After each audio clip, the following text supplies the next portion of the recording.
Eh, hay que ver lo que es la estancia San Ignacio allá en Aldea San Antonio. Una estancia muy perdida y además hay mucha distancia entre la tranquera y el casco donde se suicidó Yabrán ese 20 de mayo de 1998.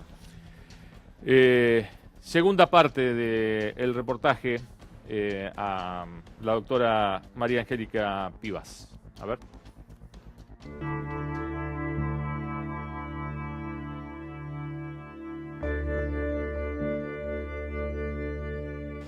Viene hacia mí el jefe de Policía Provincia, que había llegado hasta el lugar, y me dice: doctora, tenemos un llamado, es de Presidencia de la Nación. Bueno, el speech era para todo el mundo igual. Tenemos una persona de sexo masculino, boca abajo, en un charco de sangre, se nota un arma de hombro que está bajo su cuerpo, es canoso y está vestido con ropa deportiva y sin vida. Listo. La misma respuesta era para todo el mundo. Entonces me dice el jefe: es el presidente de la Nación, es el doctor Mene. Pues bien, dígale al doctor Mene, con todo respeto, que Y la explicación era invariablemente, porque uno tiene que ser respetuoso de criminalística.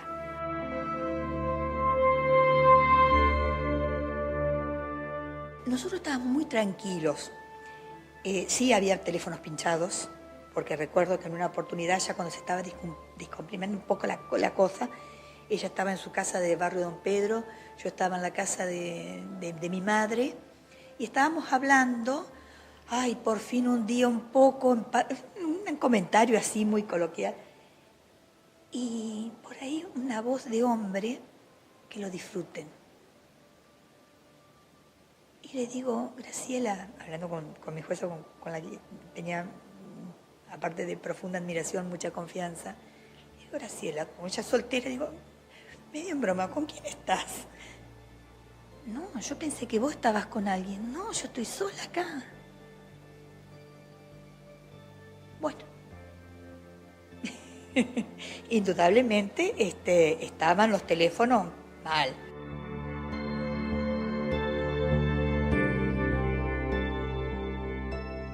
Después había muchas presiones. Yo recuerdo que ya falleció el fotógrafo de policía.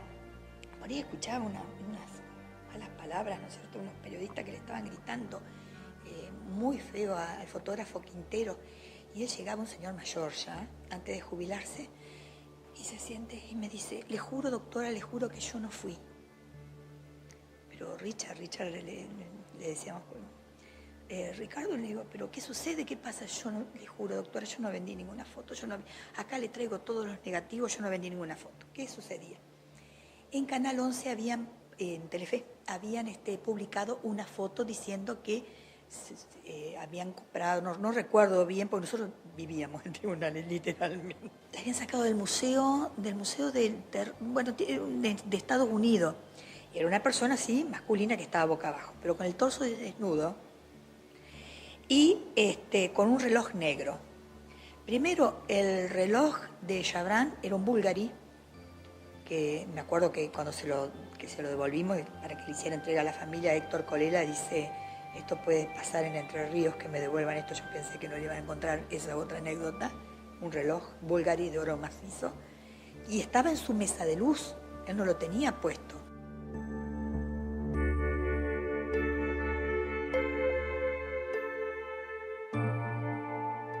Pero me quedé con esto de que la foto no era, tuvieron que pedir disculpas y jamás al día de la fecha se filtró ninguna foto. Esto obedeció a dos razones. Primero, nosotros ya teníamos la decisión de que no se filtrara ninguna foto, porque para comprobar la muerte de una persona yo no necesito una foto, salvo para nosotros.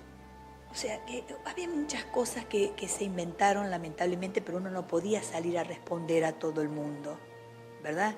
Y cuando uno decía, por ejemplo, el informe autópsico, eran pocos los medios que lo levantaban.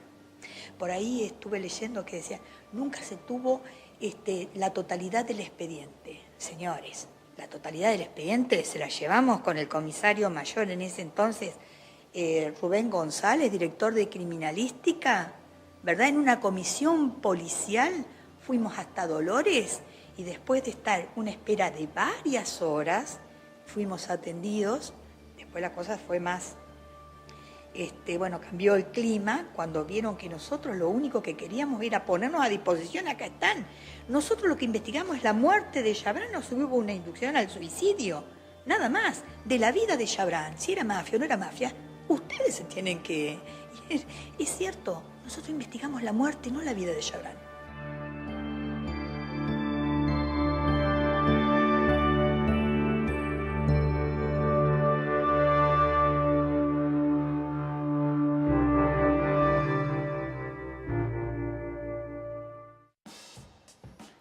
Bien, muy interesante el trabajo de Luciano con esta nota. El comisario retirado Alfredo Colazo, que está aquí conmigo en este momento, estuvo trabajando en la tarea de criminalística, ¿no? Colazo, ¿cómo le va? Buenas noches. Gracias Muy por... buenas noches. Ustedes cuando se iban a la escena sabían que allí estaba Chabrán. O sea, no iban a un lugar donde no se sabía en ese momento de quién se trataba, ¿no? Sí. ¿Cuánto les pesaba esto? De ir a hacer una tarea donde se encontraba muerto uno de los hombres más poderosos de la Argentina en ese momento y con toda la presión que eso significaba, ¿no? Porque estaba todo el país mirando eso. Sí, eso lo supimos con posterioridad porque en un primer momento nosotros nos abocamos 100% a la investigación supuestamente de ese crimen, pero sin saber de qué se trataba, porque obviamente hasta no llegar a la escena del crimen y empezar a trabajar no se sabe, ¿no? Cuando llegamos al lugar, ahí sí, previamente teníamos algo de conocimiento, sentíamos la presión o lo que puede significar esa causa en ese momento, pero obviamente cuando llegamos al lugar uno se pone a trabajar y se olvida absolutamente de todo y se aboca expresamente a la tarea pericial, ¿no? La doctora Pivas decía que cuánto le había impactado el tema de las armas. A usted como profesional, ¿qué fue lo que primero le impactó de esa escena? Obviamente que de esto no es un día inolvidable para nuestra vida profesional, fue particularmente para mí, por cuanto, toda la escena del crimen tenía una particularidad, más de la connotación de lo trascendente a nivel nacional, internacional. El trabajo de investigación pericial propiamente dicho en la escena del crimen nos llevó a ver cosas que obviamente que para mí me marcaron porque ¿Cómo ser? la pulcritud de la escena del crimen, la pulcritud de lo que era el lugar donde se mató Chabrán, evidentemente hablaba de la personalidad, si bien no era tarea nuestra, pero nosotros tenemos que ver y observar todo para obviamente trabajar y llevar a cabo toda la tarea pericial. Los elementos que había en la escena del crimen y los que se utilizaron para la comisión del ilícito, también el arma fue particularmente traída para ese efecto. Era un arma que no era conocida. Había llegado unos días antes. Había llegado unos días antes, efectivamente. Habiendo otro tipo de armas en el lugar, como dijo la doctora Pivas. Y después los detalles, Chabrán se vistió expresamente para ese momento, tenía un equipo de gimnasia Adidas, eso lo relata el cuidador que estaba en el lugar, la vestimenta, el lugar ¿Aristimuño donde... o Gervasoni? Aristimuño. Que falleció Aristimuño. Que falleció efectivamente hace unos años, me enteré por un colega, que dicho sea de paso, él se radicó en la ciudad de Gualeguaychú, y yo escuché todo el relato de él porque nosotros nos nutrimos de esa información para llevar un pormenorizado análisis de la escena del crimen. Entonces, otro elemento que nos permitía a nosotros determinar lo que le decía de la pulcritud de la escena del crimen es que se suicidó en el baño. Otro elemento destacadísimo y que eso para la investigación criminal de ustedes era ¿para qué se suicidó en el baño? Y hablaba de la personalidad de él, la pulcritud.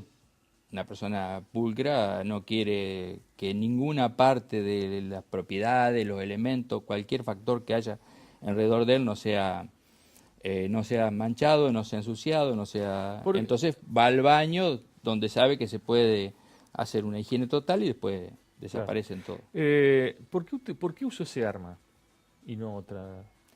Y tiene que haber tenido alguna cuestión personal con esa arma, seguramente, ¿no? Nunca eso forma parte de otra ciencia que no es la criminalística, sino la criminología, que por ahí va más a honda en lo que los elementos que llevaron a Chabrán a suicidarse, y obviamente ahí, hurgando en eso, saber que por qué y qué incidencia o qué incidía en la determinación del arma utilizada, ¿no? ¿Cuánto de presión sintieron ustedes como trabajadores, digamos, ¿no? O sea, porque estaban, insisto, con eso de que estaba todo el mundo, digamos, o sea, en Entre Ríos estaba Jorge Busti gobernando, el ministro de Gobierno era Schiavoni, y además estaba todo lo nacional, ¿no? Sí, a ver, eso es, nosotros en un primer momento se puede decir que tenemos algún tipo de presión profesional, pero eso, para nosotros, yo ya tenía a esa altura una etapa en mi carrera, estaba en la mitad de la etapa de mi carrera, yo era jefe de turno de la dirección criminalística, y quien dirigí conjuntamente con mi director todas las operaciones que se llevaron a cabo. Entonces, una vez que uno llega a la escena del crimen, la justicia y la jueza y la secretaria nos dan la disposición de ponernos a trabajar, de llevar a cabo toda la tarea pericial. Obviamente que eso es una cuestión secundaria, pasa a ser totalmente secundario y no nos incide y nos afecta, ¿no? Sí, lo que sí, obviamente más meticulosidad, más profesionalismo, claro, le ponemos para llevar a cabo, no como lo errores. hicimos, que no haya ningún tipo de error. Colazo, gracias. Muy amable. Vamos a ir al último corte. No sé si está por allí, Juli, la tapa de análisis de mañana, porque en el último bloque, ahí está la tapa de mañana, con Barisco en tapa, obviamente, en su peor momento.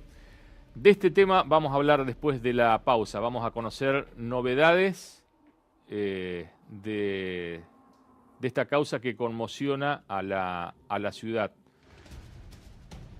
Después de la pausa.